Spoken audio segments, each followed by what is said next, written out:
مدینہ چھوڑ کے مکہ جانا پڑا۔ جب مکہ میں پہنچے تو اہل کوفہ کو علم ہوا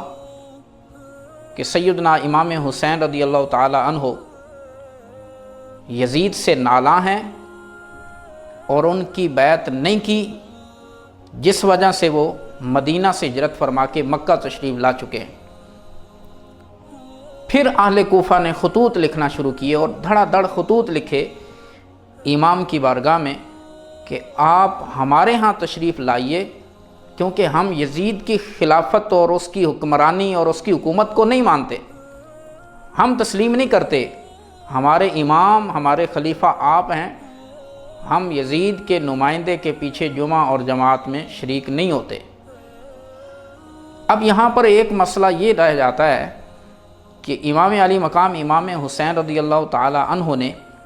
بیعت یزید کیوں نہ کی، جبکہ اکثر صحابہ بھی کر چکے تھے، مثل عبداللہ بن عمر رضی اللہ تعالیٰ عنہ اور دیگر صحابہ۔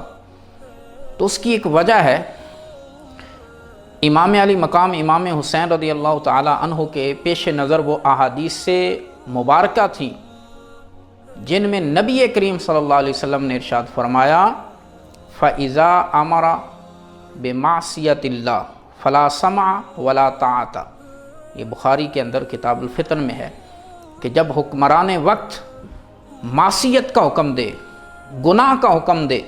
تو نہ اس کی بات سننا ہے اور نہ ہی اس کی اطاعت ہے۔ اور دوسرا، امام علی مقام رضی اللہ تعالیٰ عنہ یہ بھی جانتے تھے کہ حضور علیہ السلام نے ارشاد فرمایا تعوذوا باللہ من رأس السبعین و امارت الصبیان۔ حضور علیہ السلام نے ارشاد فرمایا کہ 70 کی دہائی کے سرے سے اللہ کی پناہ مانگو اور لونڈوں کی حکومت سے اللہ کی پناہ مانگو۔ یزید چونکہ لونڈا تھا اور یہ 70 کی دہائی کے سرے پہ آیا، دہائی شروع ہوتی ہے 60 سے 64 تک، 60 ہجری میں اس نے بیعت لینا شروع کی، حکمران بنا اور 64 تک اس کی حکمرانی رہی۔ تو اس لیے امام علی مقام امام حسین رضی اللہ تعالی عنہ جانتے تھے کہ نبی کریم صلی اللہ علیہ وسلم نے ایسے لونڈوں کی حکومت سے پناہ مانگی ہے اور پناہ مانگنے کا حکم دیا ہے۔ اس واسطے امام علی مقام امام حسین رضی اللہ تعالی عنہ نے بیعت یزید نہیں کی، کیونکہ آپ جانتے تھے یزید فاسق و فاجر ہے، ظالم و جابر ہے، اور یزید کے فسق و فجور پر تو علماء امت کی تصریحات موجود ہیں۔ مثلا تمہید ابی شکور السالمی جو کہ عقائد میں ایک معتبر کتاب ہے اور مدارس اسلامیہ میں سبقاً پڑھائی جاتی ہے، اس میں بھی صراحت ہے کہ یزید فاسق و فاجر تھا، ظالم و جابر تھا، اور جب حکمران ظالم جابر فاسق فاجر ہو تو حضور علیہ السلام کا فرمان یہ کہتا ہے کہ نہ اس کی اطاعت ہے نہ اس کی بات کو سننا ہے۔ اس واسطے امام علی مقام امام حسین اور حضرت عبداللہ بن الزبیر نے یزید کی بیعت نہیں کی۔ اب رہا یہ سوال کہ پھر باقی صحابہ نے کیوں بیعت کی، تو ان کے پیش نظر بھی کچھ احادیث طیبات تھیں جن میں یہ کہا گیا ہے کہ من رعا من امیر شیئا یکرہ فلیصبر علیہ، بخاری کتاب الفتن میں، کہ جو اپنے امیر کی طرف سے کوئی ناپسندیدہ چیز دیکھے تو اس پہ صبر کرے۔ اور یہ بھی کہ ایک حدیث ہے مستدرک حاکم میں اور کنز العمال میں، مستدرک میں اور باقی کتب احادیث میں، کہ نبی کریم صلی اللہ علیہ وسلم نے ارشاد فرمایا من مات ولیس فی عنقہ بیعۃ فقد مات میتۃ جاہلیہ، جو اس حالت میں مر گیا کہ اس نے حکمران وقت کی بیعت نہ کی تو وہ جاہلیت کی موت مرا۔ تو ان کے پیش نظر یہ احادیث تھیں جن کی وجہ سے انہوں نے بیعت کر لی۔ اب یہاں پر ایک واضح فرق ہے کہ حضرت عبداللہ بن عمر رضی اللہ تعالیٰ عنہ نے جنہوں نے بیعت کی اور دیگر صحابہ یہ بھی مجتہد تھے، اور امام علی مقام امام حسین بھی مجتہد بلکہ مجتہدین کے امام تھے۔ ان کا اجتہاد اپنی جگہ، امام حسین کا اجتہاد اپنی جگہ، کیونکہ نبی کریم صلی اللہ علیہ وسلم کا ارشاد اقدس ہے کہ جب مجتہد کسی معاملے میں اجتہاد کرتا ہے تو اس کے لیے اجر ہے، اگر وہ اجتہاد میں خطا پر ہو تو 1 اجر، اور ثواب اور درستگی پر ہو تو 2 اجر ہیں۔ تو امام علی مقام یقیناً اس معاملے میں حق اور ثواب پر تھے، اور جنہوں نے بیعت کی ان سے خطائے اجتہادی سرزد ہوئی، جبکہ اس پر بھی 1 اجر کا وعدہ کیا گیا۔ لہٰذا کسی پر تان نہیں کیا جا سکتا کہ انہوں نے کیوں کی اور امام حسین نے کیوں نہیں کی، یہ نہیں کہا جا سکتا۔ اور دوسری بات جو میں آپ کے سامنے رکھنا چاہتا ہوں وہ یہ ہے کہ ایک ہے راہ رخصت اور ایک ہے راہ عزیمت۔ اس معاملے میں دیگر صحابہ نے راہ رخصت پہ عمل فرمایا، اور امام علی مقام امام حسین رضی اللہ تعالی عنہ نے راہ عزیمت اپنائی۔ راہ رخصت اور راہ عزیمت کا فرق بالکل واضح ہے۔ مثلا کوئی شخص، کوئی ظالم جابر کافر کسی مسلمان کو کہتا ہے کہ تم کلمہ کفر بولو ورنہ تجھے قتل کر دوں گا۔ اب اس کے پاس 2 ہی راستے ہیں مسلمان کے پاس، یا تو زبان سے کلمہ کفر کہہ لے دل سے برا سمجھتے ہوئے تاکہ اس کی جان بچ جائے، یہ ہے راہ رخصت، شریعت نے اس کی بھی اجازت دی ہے۔ اور دوسرا یہ ہے کہ راہ عزیمت پہ چلتے ہوئے وہ کلمہ کفر نہ بولے اور شہادت کو قبول کر لے، تو بے عین ہی یہاں پر بھی دیگر صحابہ نے راہ رخصت پہ عمل فرمایا، اور امام علی مقام نے راہ رخصت کو چھوڑ کے راہ عزیمت اپنائی اور درجہ شہادت پہ فائز ہوئے۔ یقیناً یہ بہت بڑا درجہ ہے، استقامت کا بھی بہت بڑا درجہ ہے، اور شہادت ویسے ہی ایک عظیم درجہ ہے۔ تو امام علی مقام امام حسین راہ عزیمت پہ چلے اور شہادت پا کر عظیم مرتبے پر فائز ہوئے۔ اور جب امام علی مقام امام حسین رضی اللہ تعالی عنہ آپ مکہ میں تشریف فرما تھے تو خطوط آنا شروع ہوئے، پھر آپ نے یزید کے خلاف نکلنے کا ارادہ فرمایا اور کوفہ جانے کا ارادہ ظاہر فرمایا۔ کچھ صحابہ نے منع بھی کیا، مثل عبداللہ بن عباس وغیرہ، انہوں نے منع فرمایا کہ کوفہ والے یہ بے وفا لوگ ہیں جنہوں نے آپ کے بھائی اور آپ کے والد گرامی کو شہید کیا، اور آپ ان کے پاس جا رہے ہیں۔ لیکن اس کے باوجود بھی امام علی مقام نے جانا ہی پسند فرمایا اور یزید کے خلاف نکلنے کو ترجیح دی۔ اس کی بھی ایک خاص وجہ ہے، کنز العمال میں جو حدیث پاک آتی ہے وہ آپ کے پیش نظر تھی۔ حضور علیہ الصلوۃ والسلام کا ارشاد گرامی ہے، عن ابن عباس قال قال رسول اللہ صلی اللہ علیہ وسلم من استعمل عاملا من المسلمین وهو يعلم انه اولا بذلك منه وعالم بکتاب اللہ وسنت نبیہ فقد خان اللہ ورسولہ وجمیع المسلمین، کہ حضور علیہ السلام نے ارشاد فرمایا کہ جس نے کسی ایسے شخص کو عامل اور حکمران بنایا حالانکہ وہ جانتا بھی ہو کہ اس حکمران سے بہتر بھی ان میں موجود ہے اور کتاب و سنت کا زیادہ علم رکھنے والا بھی موجود ہے، اس کے باوجود بھی ایسے شخص نااہل شخص کو حکمران بنا لیا تو اس نے اللہ، اس کے رسول اور سارے مسلمانوں سے خیانت کی۔ اس وجہ سے امام علی مقام امام حسین نے خروج کو یعنی یزید کے خلاف نکلنے کو ترجیح دی تاکہ اللہ، رسول اور مسلمانوں سے خیانت لازم نہ آئے۔ اور ایک اور بات بھی ہے، شاہ عبدالعزیز محدث دہلوی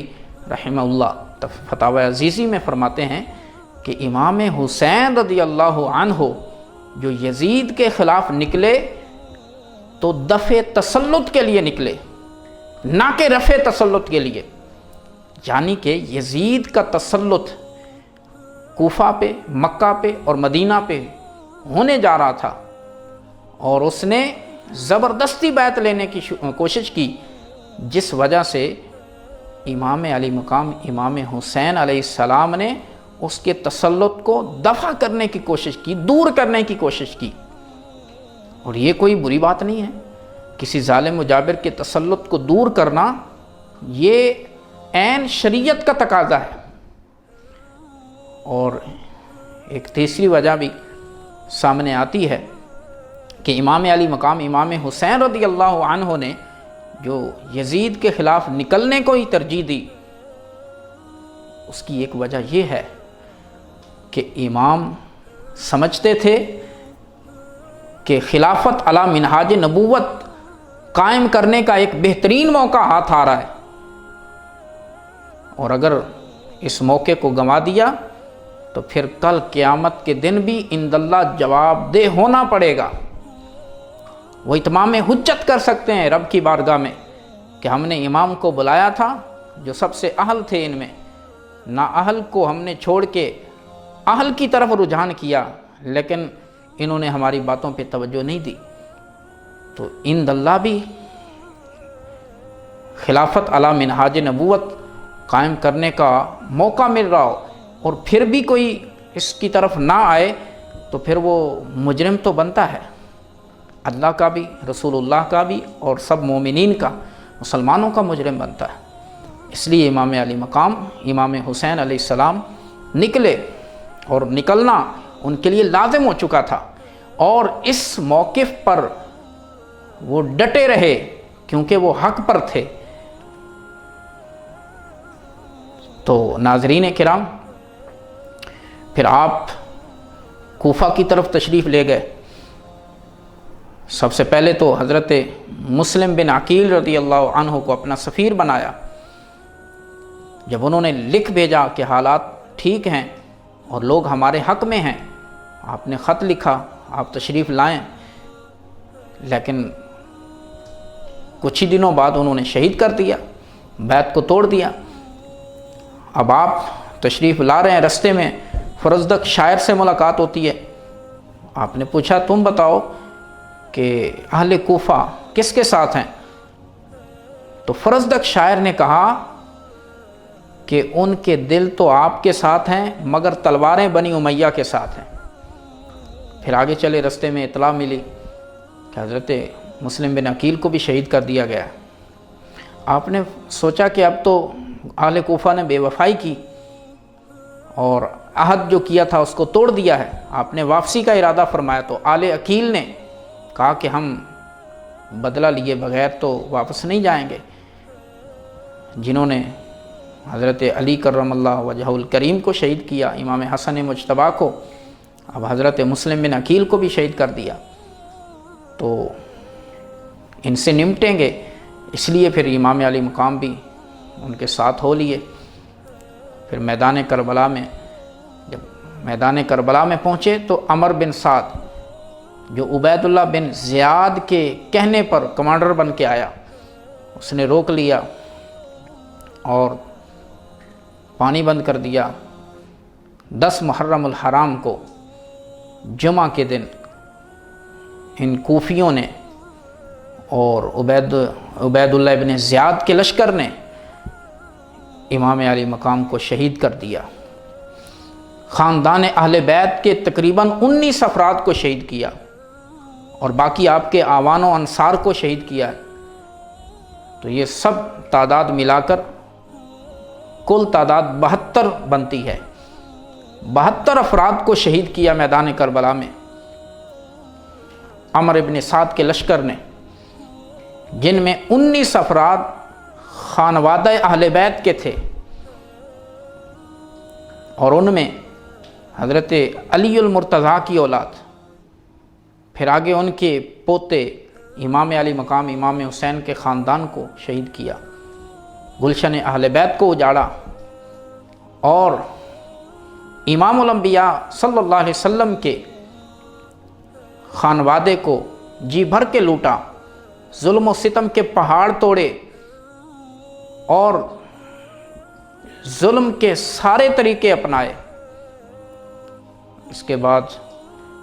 قافلہ اہل بیت کو کوفہ لے جایا جاتا ہے، عبید اللہ ابن زیاد کے سامنے پیش کیا جاتا ہے اور سر حسین کو تشت میں رکھ کے پیش کیا گیا، اور عبید اللہ ابن زیاد جس نے امام علی مقام امام حسین رضی اللہ عنہ کے لبوں پہ چھڑی مار کے توہین کی، بے ادبی کی، حضرت زید بن ارقم رضی اللہ تعالی عنہ موجود تھے مجلس میں، آپ کھڑے ہو گئے، فرمایا اے ابن مرجانہ تو ان لبوں پہ چھڑی مار رہا ہے، ان لبوں کو اور ان رخساروں کو میں نے اپنی آنکھوں سے دیکھا ہے کہ سرکار دو عالم صلی اللہ علیہ وسلم بوسے دیا کرتے تھے۔ تو ابن زیاد کہنے لگا اگر تم بوڑھے نہ ہوتے تو میں تجھے قتل کر دیتا۔ آپ اس کے دربار سے باہر تشریف لے گئے اور اس معاملے کو سخت ناپسند فرمایا۔ پھر ابن زیاد نے قافلہ اہل بیت کو اور سر حسین کو دمشق بھیجا دربار یزید میں۔ اور یہاں پر ایک بات میں آپ سے عرض کروں کہ جو معتبر تواریخ کی کتب میں آئی، الکامل ابن اسیر میں اور امام طبری نے تاریخ الامم والملوک میں اور البدایہ والنہایہ میں، حافظ ابن کثیر نے لکھی۔ آج کچھ ناسبی کہتے ہیں جی امام علی مقام رضی اللہ تعالی عنہ نے تو مطالبہ کیا تھا، ان سے پیشکش کی تھی یا تو مجھے واپس جہاں سے آیا ہوں وہیں جانے دیا جائے، اور نمبر 2 یا مجھے سرحدوں پہ بھیج دیا جائے تاکہ میں راہ خدا میں جہاد کرتا شہید ہو جاؤں، اور یا پھر مجھے دربار یزید میں لے چلو، میں اس کی بیعت کرنا چاہتا ہوں۔ جبکہ اس کے متضاد، اس کے بالکل الٹ عقبہ بن سمعان کی روایت، وہ فرماتے ہیں مکہ سے لے کر کربلا تک میں امام حسین کے ساتھ رہا ہوں، اور اللہ کی قسم اس دوران جو بھی انہوں نے گفتگو فرمائی ہے میں نے وہ سنی ہے۔ امام حسین رضی اللہ تعالی عنہ نے نہ تو یہ مطالبہ کیا کہ مجھے سرحدوں پہ جانے دیا جائے تاکہ میں وہاں جا کر جہاد کرتا ہوا شہید ہو جاؤں، اور نہ ہی آپ نے یہ مطالبہ کیا کہ مجھے دربار یزید میں جانے دیا جائے کہ میں اس کی بیعت کروں۔ آپ نے یہ بات نہیں فرمائی، صرف 2 مطالبے رکھے کہ تم نے مجھے بلایا تھا، اگر میرا ساتھ نہیں دیتے تو میں جہاں سے آیا ہوں میں واپس چلا جاتا ہوں، اور یا پھر مجھے زمین میں پھرنے دیا جائے تاکہ میں دیکھوں کہ لوگوں کا معاملہ کس سمت بیٹھتا ہے۔ آج یہ ناسبی لوگ کہتے ہیں جی امام علی مقام نے تو بیعت یزید پہ آمادگی کا اظہار کیا تھا، قطعاً ایسا نہیں ہے۔ امام ابن کثیر صاف لکھتے ہیں کہ یہ موقف ٹھیک نہیں ہے کہ آپ نے بیعت یزید پہ آمادگی کا اظہار فرمایا، قطعاً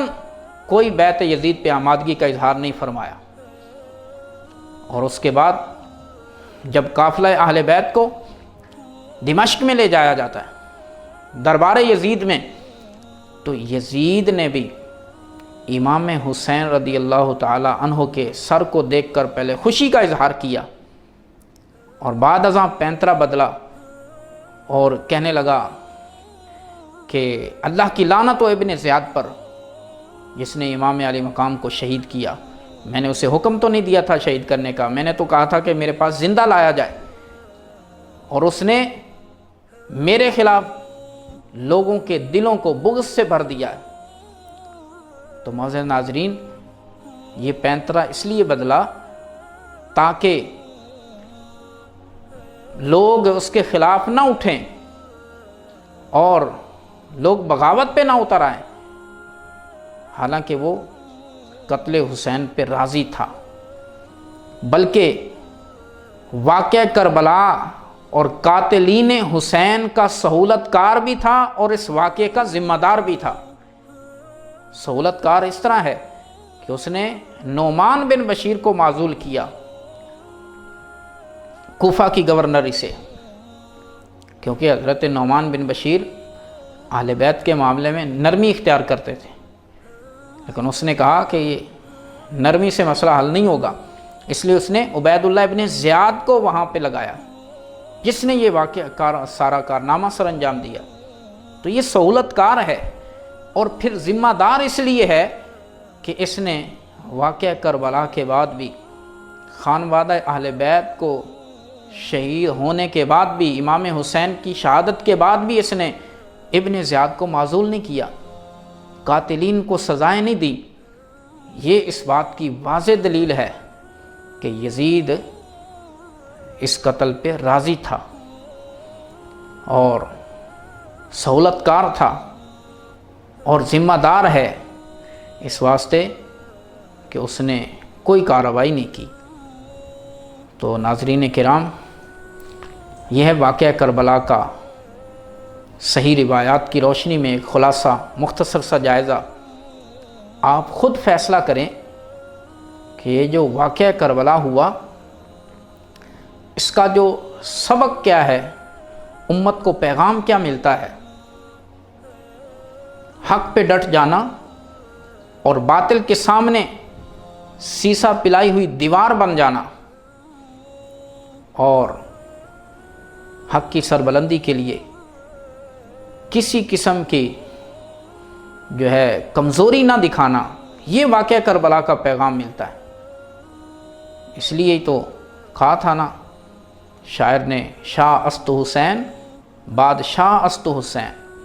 دین است حسین دین پناہ است حسین، سر داد نہ داد دست در دست یزید،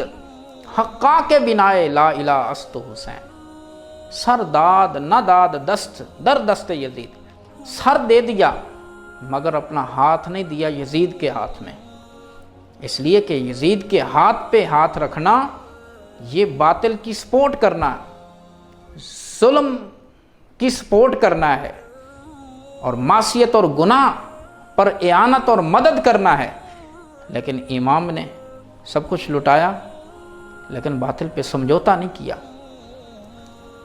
اول سے لے کر آخر تک آپ حق کا ساتھ دیتے رہے اور حق کے علمبردار رہے اور دین اسلام کی حقانیت پہ پہرا دیا۔ تو ناظرین کرام، آج ہمیں اس امر کی ضرورت ہے کہ ہم بھی راہ حق میں کسی مداہنت کا شکار نہ ہوں، کسی مصلحت کا شکار نہ ہوں، ورنہ ہم حسینی مشن سے پیچھے ہٹ جائیں گے۔ حسینی مشن تو یہی ہے کہ ہمیشہ حق کا ساتھ دیا جائے، وما علینا الا البلاغ المبین۔